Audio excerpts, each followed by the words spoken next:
Greetings, mighty Africans. This is the Makonnen Tendaji Show. I am Makonnen Tendaji. It is an honor to teach African people, a responsibility I do not take for granted, a responsibility to which I have dedicated my life. The Makonnen Tendaji Show aims to analyze the material realities of all African people by engaging historical and contemporary evidence, investigating ideologies and systems, and disrupting our dehumanization.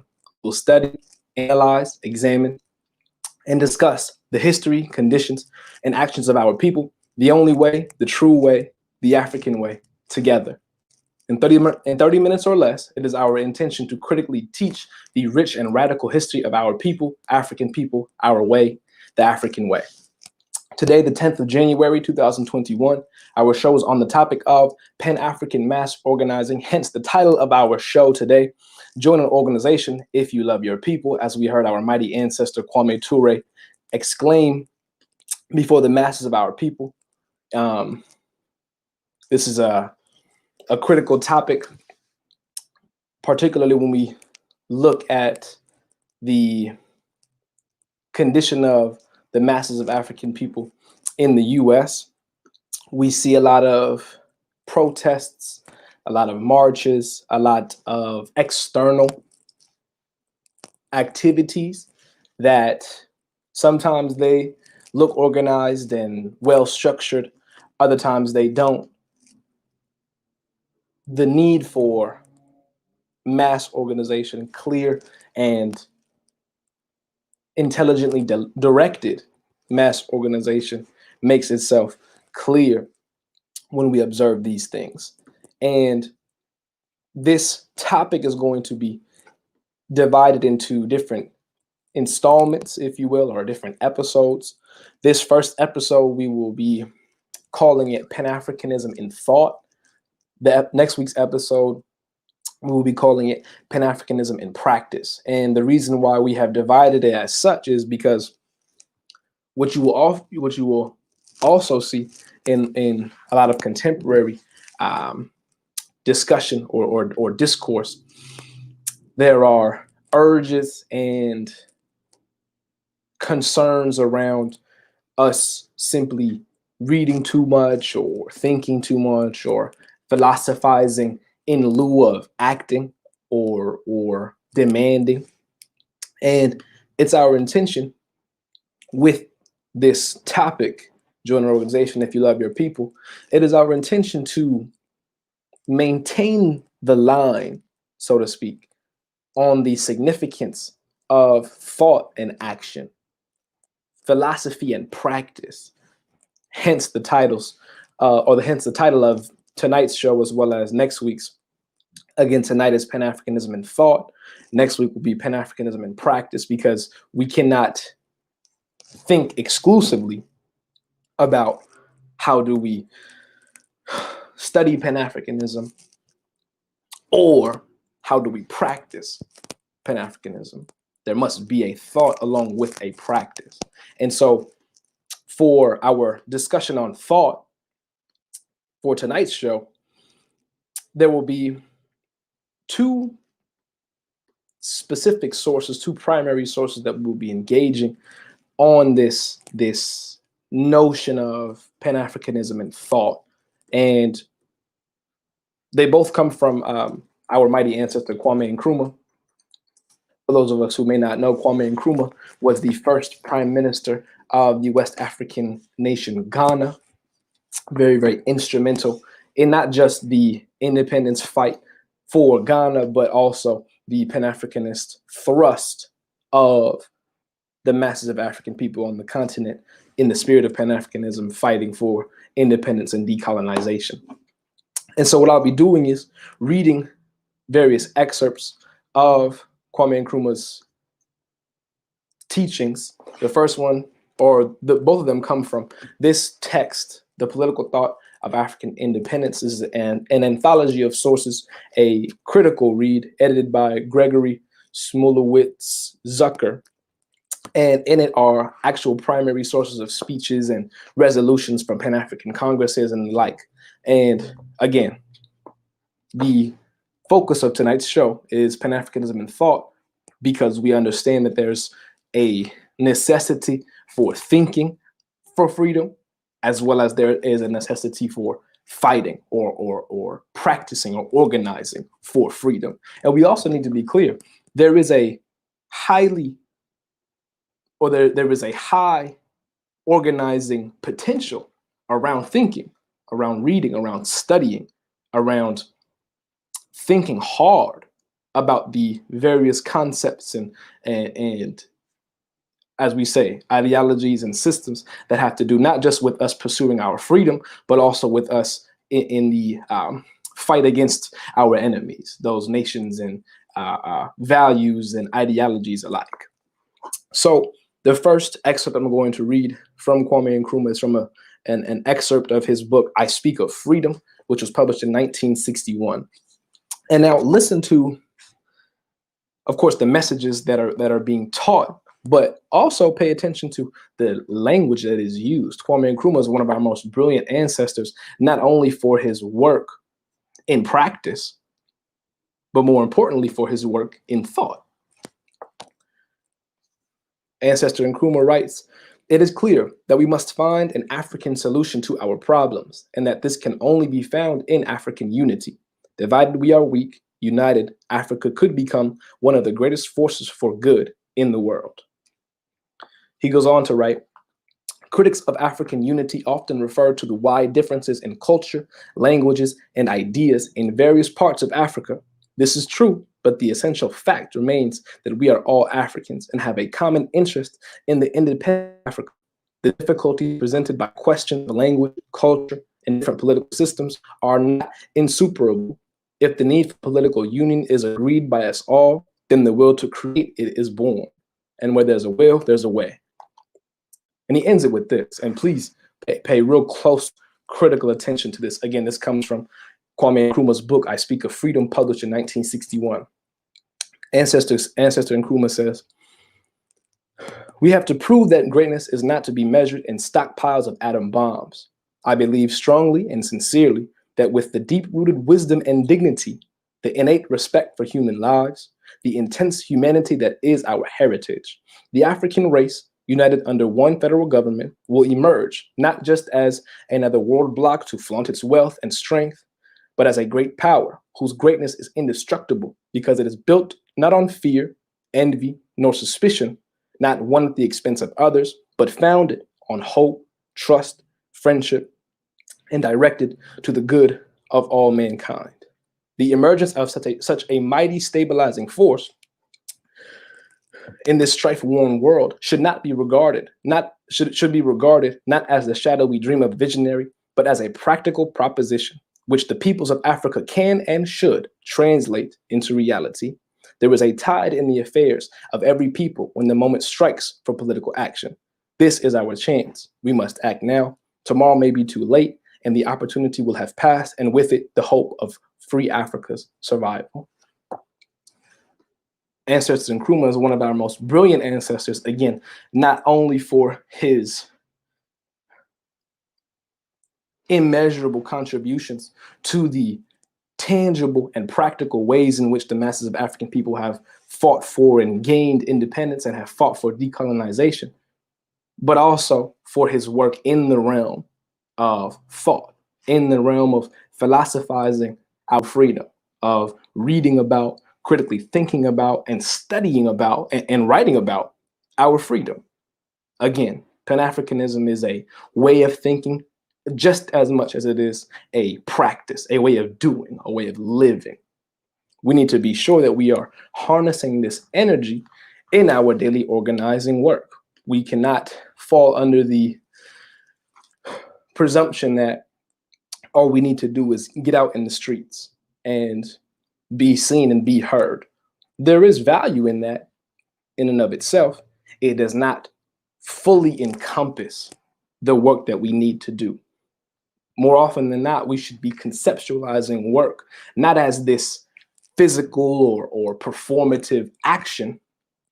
More often than not, real work, hard work can be stillness. It can be critical thinking and analysis of our condition. Hard work can be organizing book clubs and study groups with African people and really thinking through these difficult concepts, and again, not just of our people or our freedom thrust. We will need to develop a very critical understanding of how we got into this condition, which then calls for a very critical study of our enemy institutions, systems, and values and ideologies. So that comes from, again, Kwame Nkrumah's book, I Speak of Freedom, and I'm reading this from The Political Thought of African Independence, a must read. In fact, I read this book for the first time. I got it from the library at school, and I tore through it, and I knew I had to get a copy for myself to be able to write in it and, critically study it beyond just kind of the words themselves. So that's the first source that we will be dealing with. And again, the focus of tonight's show is Pan-Africanism and thought. So it's important that as we all think Pan-Africanism and think about it, we need to be clear that this is a multi-step, multifaceted process. We should not arrive at Pan-Africanism as being the solution to our people's conditions by saying, okay, let's go out there and march. Let's go out there and do this. Pan-Africanism is a highly complex ideology. It is a highly complex practice. Therefore, it requires very complex and intentional preparation and thinking and studying before we just go out in the streets, before we just, act, do. There first needs to be the thinking, the preparing, strategizing, the studying, and then our action will be properly informed and intelligently directed. Ancestor Malcolm X taught us that. When asked if he was an extremist, he said, absolutely, an intelligently directed extremist, because oftentimes people will hear that term extremist and their minds will reduce that to somebody who just acts out, somebody who just does without thinking. They act outlandishly. Malcolm X understood it clearly, just as Kwame Nkrumah understood clearly. Actions and behaviors have to be critically and intelligently directed, driven by rigorous study and driven by the intentionality to studying our people, our conditions, along with studying our enemy and the ways in which we can fight and counter and dismantle the enemy ideologies, institutions, and systems. So that's the first source. Again, I Speak of Freedom, written by our mighty ancestor Kwame Nkrumah. And the second source that we will be utilizing comes again from our ancestor Kwame Nkrumah, and this is from his book Conscientism, published in 1964. I'm also reading this from The Political Thought of African Independence. And again, pay critical attention to the language that is used along with the message itself. Ancestor Nkrumah writes, social revolution must therefore have, standing firmly behind it, an intellectual revolution, a revolution in which our thinking and philosophy are directed towards the redemption of our society. Our philosophy must find its weapons in the environment and living conditions of the African people. It is from those conditions that the intellectual content of our philosophy must be created. The emancipation of the African continent is the emancipation of man. So let's just stop there for a brief moment. As we have discussed, Pan-Africanism is both a mode or a school of thought, as well as a practice, as a tangible force. Kwame Nkrumah says it best right here. Behind social revolution, there must be a revolution of intelligence. One, as using his words, a revolution in which our thinking and philosophy are directed towards the redemption of our society. So again,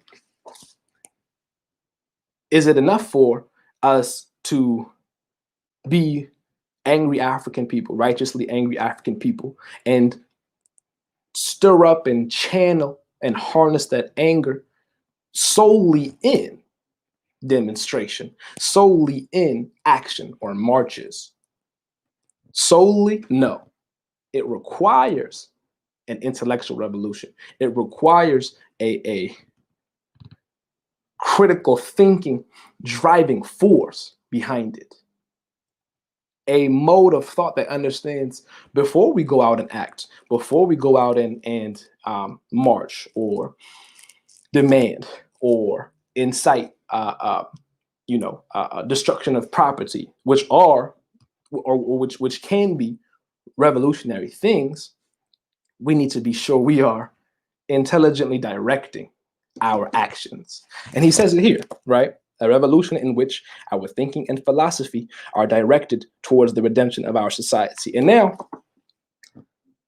putting aside the notion or the need for action and force to be intelligently driven, he also makes it clear to us we should not be philosophizing and theorizing solely for the purpose of sounding good or propagating ourselves as thought leaders, quote unquote. To be a thought leader is almost to intentionally neglect being an action leader as well. Kwame Nkrumah was a leader of thought and of practice. Kwame Nkrumah was not an academic or simply a scholar and not a soldier. Kwame Nkrumah was a worker, a laborer, an organizer, as well as a thinker, a theorizer, a philosophizer, or a philosopher, I should say. And he says it here. And again, language is critical. He says, our philosophy must find its weapons in the environment and living conditions of the African people. And it is from those conditions that the intellectual content of our philosophy must be created. So he says it right there. We should not be critically thinking nor researching nor writing simply to accomplish that objective. Oh, I want to be a critical thinker of African people. There needs to be an action attached to it. Or I just want to be a leading philosopher of Pan-Africanism. It's inadequate. There has to be an action attached to it. And not only that, we need to be sure in the development of our philosophies and theories, they are arrived at by rigorous study of the conditions around the masses of African people. Because without that important synthesis, what you get are theories and philosophies and ideologies that are in no way, shape, or form rooted in the material conditions of the masses of African people. So essentially, those theories, those philosophies, and ideologies lead astray the perception of the mass condition of African people. They actually end up distorting the ways of living and the material conditions of the masses of African people. They become these theories just for the sake of being theories. They become these philosophies just for the sake of philosophizing. They are in no way, shape, or form constructive nor beneficial to the material struggle for freedom for the masses of African people. So when, as Kwame Nkrumah states, when our philosophy does not find its weapons in the environment and living conditions of the African people, what you get are academics, thought leaders. What's another good word they like to use? You know the other the other names and the terms that these African scholars and Black intellectuals give themselves, believing they are driving the Pan-Africanist thrust for freedom, for power, for liberation, when in actuality, they are simply theorizing to theorize, philosophizing to philosophize.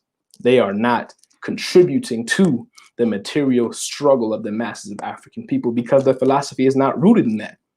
Their ideology, their intellectual willpower is not rooted in that. So we cannot look to those to again, drive this Pan-Africanist thrust. And then I'll end our primary source analysis with this. Kwame Nkrumah makes a very critical intervention when it comes to how we understand colonialism and how we understand neo-colonialism. This is very critical. Listen to this. A colonial country can in fact offer independence to the people, not with the intention in which such an act might be, though thought to imply, but in the hope that the positive and progressive forces thus appeased and quieted, the people might be exploited with greater serenity and comfort. I'll read it again.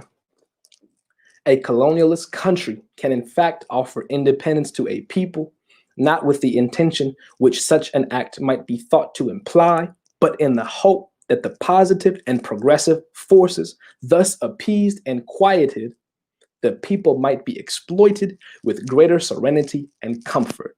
And before I move on with my analysis, think to yourself, does that sound familiar?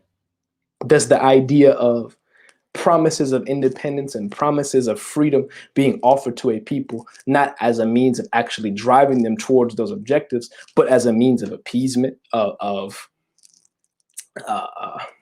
suppressing the potential of mass revolt, of proletariat struggle, and this false promise actually leads to the potential for greater exploitation, disguised as he says, greater serenity and comfort. Does that sound familiar to us? It sounds familiar to me. Ancestor Nkrumah continues, neocolonialism is a greater danger to independent countries than is colonialism. Colonialism is crude, essentially overt, and apt to be overcome by a purposeful concert of national effort. In neocolonialism, however, the people are divided from their leaders, and instead of providing true leadership and guidance, which is informed at every point by the idea of the general welfare, leaders come to neglect the very people who put them in power and incautiously become instruments of suppression on behalf of the neocolonialists. Each excerpt that I've read so far is proof. We got to study. We got to critically think. We have to be rigorous in our analysis of our history, of the teachings of our ancestors throughout history, of the actions and the conditions of our organizations throughout history, because only in doing that will any of our action in the contemporary be intelligently directed. Only by doing that will any of our efforts today be constructive or beneficial for the people, the masses of the people. Again, not for a select group or a particular enclave of our people, for the whole of our people. And as Kwame Nkrumah says, right, this should be our goal. I gotta read it again. This should be our goal, not just as another world bloc to flaunt its wealth and strength, but as a great power whose greatness is founded on hope, trust, friendship, and directed to the good of all mankind. These small but powerful excerpts from one of our mightiest ancestors should help us in how we inform our organizing, in how we derive clear vision of our objectives. So, in conclusion, again, this particular show is Pan-Africanism in thought. Next week's show will be Pan-Africanism in practice, Pan-Africanism in action. So, with that, I am Makonnen Tendaji. This is the Makonnen Tendaji Show, where we engage historical and contemporary evidence, investigate ideologies and systems, and disrupt the dehumanization of all African people the African way together. This is a contribution to our global liberation struggle. May the ancestors be assured. May the Most High be pleased. Africa will be free.